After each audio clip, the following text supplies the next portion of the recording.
you can live without designer brands. But the day you can no longer afford milk meat or medicine, that's no longer just an economic crisis, that's a life being stripped away.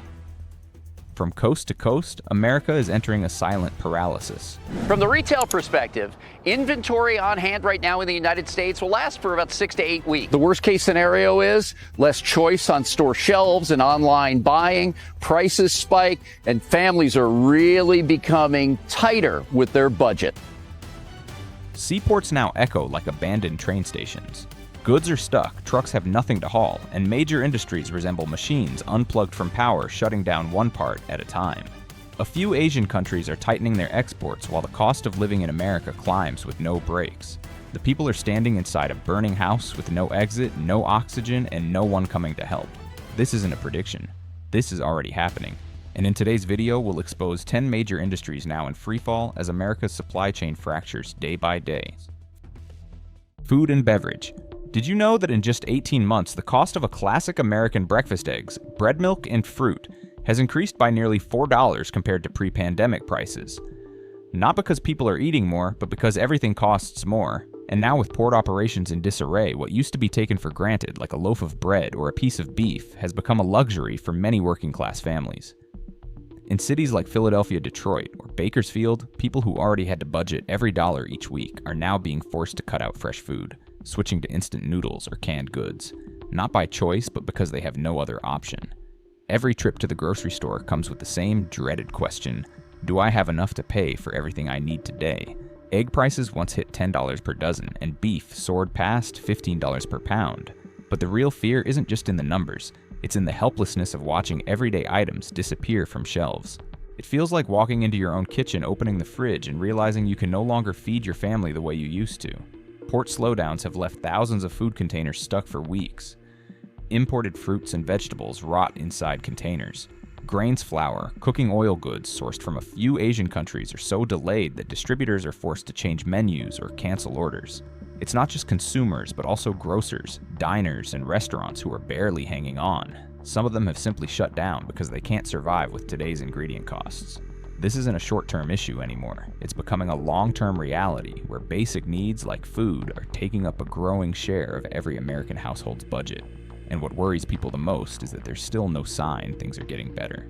And when people can no longer afford food, imagine what happens to all the non-essential goods. Just look at the back shelves of your local supermarket, once packed with everything you could want, now reduced to empty space and quiet despair. Retail and e-commerce. One of the most familiar sights to Americans these days is the image of motionless shipping containers at the ports, no trucks, no workers unloading, no deliveries. And for the retail sector, that's like a stroke. When goods are stuck at the starting point, stores and inland distribution centers begin to empty. From major cities to rural towns, store shelves are growing barer by the day. Even retail giants like Walmart and Target, with their highly optimized logistics networks, have not escaped the impact. When imports from certain Asian countries are backed up at the ports, essential items simply don't reach consumers in time. Many stores are forced to shut down temporarily because they don't have enough inventory to sell and can't rotate cash flow to stay afloat. For e-commerce, the problem is even more severe. The entire system relies on precise timing for deliveries.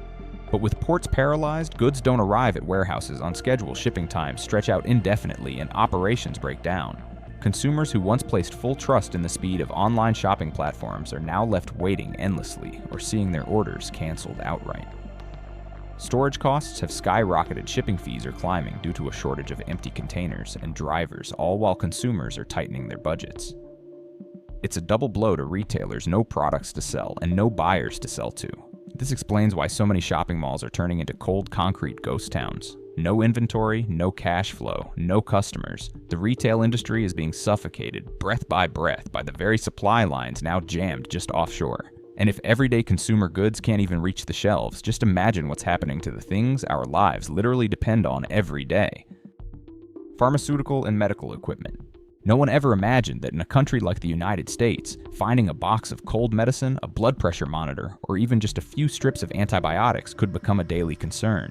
But that's the reality unfolding now, and it all begins at the ports where shipments of medicines and medical supplies are lying still unable to dock, unable to leave the warehouses. The healthcare system runs on speed, not internet speed, but survival speed. A delayed prescription by just a few days can mean the difference between life and death. A diagnostic device that doesn't arrive on time can lead to incorrect diagnoses and long-lasting consequences. And now, with America's largest logistical gateways paralyzed, the pharmaceutical industry is facing a systemic crisis. Hospitals are being forced to ration their drug inventories. Clinics are cutting back on treatment schedules because they're unsure if supplies will arrive next week. Some pharmacies have even stopped selling over-the-counter meds, individually limiting purchases only to small prescription-based quantities. This disruption isn't about technology or personnel, it's about crates of medicine that can't leave the port on time. The shortage is quickly driving up healthcare costs. A prescription that used to cost under $50 has now doubled in price. Personal medical devices, once imported cheaply, now have to be sourced at higher costs from domestic distributors who are themselves struggling with shortages. The result: many Americans are beginning to delay medical care. They wait out the pain instead of seeking help. They split pills in half to stretch their medication. Small decisions sometimes paid for with long-term health. The pharmaceutical supply chain was once seen as one of the most resilient networks, but just a few weeks of port paralysis has begun to crack its foundations.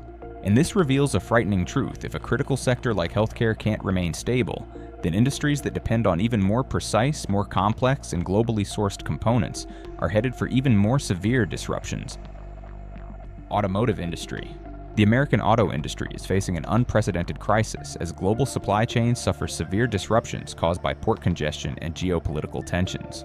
Reliance on supplies from a handful of Asian countries has left U.S. automakers grappling with shortages of critical components such as rare earth magnets, electric motors, and complex electronic systems. Delays in importing these parts have forced production halts at multiple plants, directly impacting jobs and income for thousands of workers. Port congestion hasn't just slowed deliveries, it has also driven up transportation and warehousing costs. Many manufacturers have been forced to reroute shipments to alternative ports or switch to road and rail logistics, resulting in higher costs and longer delivery times. This cascade effect impacts not just the producers, but also dealerships and consumers who now face soaring vehicle prices and extended wait times. American consumers are now dealing with both higher car prices and a shortage of popular models. Many dealerships have run out of inventory, leaving customers with the choice of either waiting weeks or even months for a vehicle or paying a premium. This crisis has hit middle and lower income buyers the hardest, making the dream of owning a new car more out of reach than ever before. The disruption in the automotive supply chain is not contained within the auto industry itself. It ripples outward to related sectors like steel plastics and electronics. A slowdown in car production reduces demand for raw materials and components, which in turn affects employment and revenue for suppliers across multiple industries. If the automotive industry, one of America's cornerstone sectors, is struggling this severely, then other industries dependent on high-tech components and global sourcing are likely facing equally serious, if not worse, challenges. Aerospace and defense. When aircraft assembly lines are forced to slow down due to the absence of a single specialized bolt or a vital circuit board, it becomes clear that the entire U.S. aerospace and defense sector is being held hostage by the global supply chain. Port paralysis is no longer just a transportation issue, it has reached the core of national security. A single commercial aircraft can contain millions of components, many of which are sourced from around the world, especially from select Asian countries. A delay in just one small part of that chain can halt an entire production line, and that's exactly what's happening across major contractors' assembly operations are on hold due to missing parts. In the defense sector, such delays are even more dangerous. A radar system lacking components, a communication module missing chips. These aren't just financial losses, they're strategic vulnerabilities. The ripple effects extend into civil aviation. As new aircraft deliveries are delayed, airlines are left with fewer planes to operate. The impact is felt by everyday Americans in skyrocketing ticket prices, increasing flight cancellations, and long wait times at airports. A sense of helplessness is spreading. You might have the money, but that doesn't guarantee you a seat on a plane. At the same time, operational costs are climbing fast. Companies are scrambling to source alternative parts or purchase reserve inventory at many times the usual price. Defense contractors are caught in a squeeze, facing missed deadlines, while also being forced to absorb soaring input costs. As a result, many defense contracts are delayed, pushing back delivery schedules and straining relationships with international allies who are growing impatient and losing trust. Aerospace and defense, long seen as symbols of American technological might and logistical excellence, are now being choked by seemingly basic problems: an overloaded port, an uncleared container, a shipment delayed indefinitely. And if an industry backed by tens of billions of dollars each year is struggling this much, imagine what's happening in sectors where consumer electronics or everyday components are the lifeblood of daily operations. Electronics and home appliances sector. In today's modern world, a refrigerator is no longer just a food storage device, it's a symbol of stability. But when American consumers are forced to wait up to 2 months for a new washing machine, or pay several hundred extra dollars for a basic television, the issue goes far beyond a temporary inconvenience. It's a clear sign of systemic weakness across the supply chain. No one expected that the everyday appliances found in nearly every American home, from microwaves to vacuum cleaners, would be so heavily dependent on thousands of small components sourced globally. A handful of Asian countries supply the majority of circuit boards, microchips, and electronic parts. But as US ports choke with congestion and the supply chain gets strangled, domestic assembly lines are grinding to a halt. Many factories are barely running, and there simply aren't enough finished products to meet even basic market demand. The shortages don't just affect high-end items. Even the simplest appliances like electric fans or rice cookers have become rare finds. Consumers long accustomed to abundant choices and competitive pricing are now being forced to accept higher costs, longer delivery times, and fewer options. What's more troubling is that this isn't a discount season or a promotional dip. This is a time when everything is getting more expensive, from power cords to product packaging. Soaring production costs are driving small businesses out of the game altogether. Even large retail chains are scaling back their orders and trimming their product lines. Stores that once displayed hundreds of appliance models now show only a few dozen, with price tags being reprinted weekly to reflect constant increases. In a society where electronics and technology permeate every corner of daily life, a breakdown in this industry's supply chain doesn't just throw the market into disarray, it erodes consumers' sense of control over their own homes. And if the very tools meant to serve everyday living are becoming luxuries, just imagine what's happening in sectors where disruptions can ignite a nationwide surge in the cost of living. Energy and oil sector. Perhaps never before have Americans felt so clearly the fragility of their energy sector, a system once considered untouchable. But when ports become choked with congestion and essential raw materials are stranded at sea for weeks, even the mighty oil fields are brought to their knees. Without replacement equipment, without components for maintenance, without the chemicals required for refining extraction lines that once ran 24/7, now flicker uncertainly like kerosene lamps from a crisis era. It all starts with small delays. A drilling rig shuts down for days due to a missing part. A refinery operates at reduced capacity because of a shortage of processing chemicals. But when these hiccups multiply across dozens of facilities, the result is a nationwide decline in energy supply, and what follows rising electricity bills, surging gas prices, and higher fuel costs at the pump. As always, it's working-class families who bear the brunt, struggling to cope with soaring utility bills and transportation costs. Worse still, the oil and gas sector finds itself trapped in a vicious cycle. As input fuel prices rise, companies are forced to scale back new investments, delay expansions, and restrict production just to preserve profit margins. These decisions deprive the national economy of something absolutely vital to growth: a stable, predictable energy supply. Meanwhile, the renewable energy sector, once hailed as the long-term solution, is not immune to the same crisis. Components like storage batteries, wind turbines, and solar panels all rely on imported parts. But when the ports are paralyzed, these components remain stuck on blueprints. Projects once announced with great fanfare are now delayed in eerie silence. America's hunger for energy cannot be postponed indefinitely. But today the issue is no longer just about production, it's a logistical nightmare with no clear solution. And when fuel itself, the very force that powers every corner of the economy, starts to falter, it's only a matter of time before the industries responsible for delivering goods to the public begin to lose their ability to keep the economic engine running. Transportation and logistics sector. Imagine a body trying to function normally while its main arteries are blocked. That is exactly the state the transportation and logistics sector is in right now, unable to flow, unable to distribute, unable to sustain the lifelines of countless value chains behind it. And it all stems from one harsh reality: hundreds of thousands of containers remain idle at ports waiting to be cleared. With cargo stuck at the docks, distribution centers run dry. Trucks have nothing to carry, drivers run out of allowable working hours, and businesses lack goods to deliver on time. This situation spreads across highways, docks, and warehouses. Quiet, invisible, but a silent paralysis that slows the entire economy down day by day.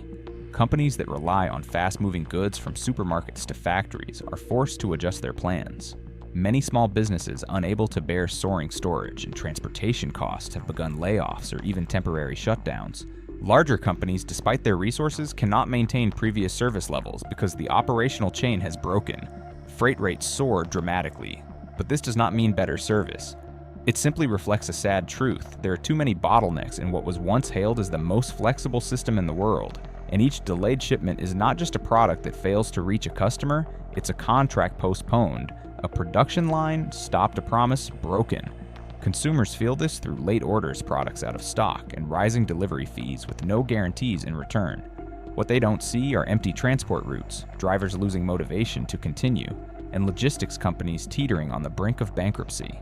When the transportation system loses its rhythm, all industries behind it are inevitably dragged down, especially those that require massive material volumes, steady inputs, and absolute continuity in production. Heavy industrial manufacturing sector.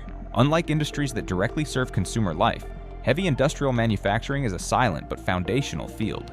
This is where steel is forged, cement is mixed, and industrial machinery is assembled. All operate on a simple principle: the flow of raw materials must be continuous, uninterrupted. But the current reality is that this flow is being blocked at its root, right at the seaports. Steel, aluminum, cast iron, copper, key materials for heavy manufacturing, are mostly imported as billets or raw materials from various countries. When the global supply chain breaks down, inventory is quickly depleted.